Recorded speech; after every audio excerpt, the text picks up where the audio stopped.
ہمارے خداوند یسوع کی انجیل مقدس لوکا کے مطابق اس کا 11واں باب 27 سے 28 آیات تک۔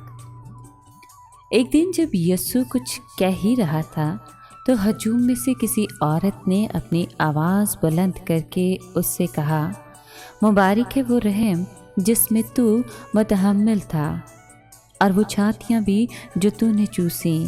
مگر یسوع نے کہا، بلکہ زیادہ مبارک وہ ہیں جو خدا کا کلام سنتے اور عمل میں لاتے ہیں۔ پاک کلام کے پڑھے اور سنے جانے پر خداوند کی برکت ہو، خدا کا شکر ہو۔ عزیز دوستو، آج کے کلام میں خدا کا کلام سننے اور اس پر عمل کرنے کی تلقین کی جاتی ہے، بلکہ ایسا کرنے والے کو زیادہ مبارک کہا گیا ہے۔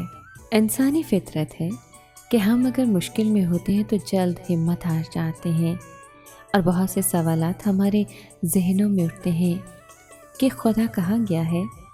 کیا خدا ہمیں بھول گیا ہے؟ وہ کیوں ہماری نہیں سن رہا؟ وہ ہماری مدد کے لیے کیوں نہیں آ رہا؟ خدا کیوں دیر کر رہا ہے؟ مقدس لوکا ان لوگوں کی حوصلہ افزائی کرتا ہے اور خداوند یسوع المسیح کے یہ الفاظ انہیں یاد دلاتا ہے کہ زیادہ مبارک ہیں وہ جو خدا کا کلام سنتے اور عمل میں لاتے ہیں۔ ایماندار انسان جب خدا سے عشق کرتا ہے، خدا کی عبادت کرتا ہے، تو پھر وہ اس خدا کا وفادار رہتا ہے اور سچا انسان اس کا فرما بردار بن کر اس کی رضا کے آگے اپنا سر جھکا دیتا ہے، اور پھر وہ ہر حالت میں خدا پر بھروسہ رکھتا اور اس کے ساتھ وفادار رہتا ہے اور خدا کی بہت سی برکات اور فضائل حاصل کرتا ہے۔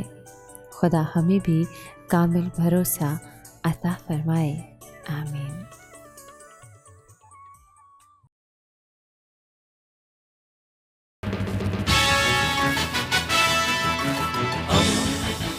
دوستی کا پیمبر، ریڈیو ویریتاس ایشیا۔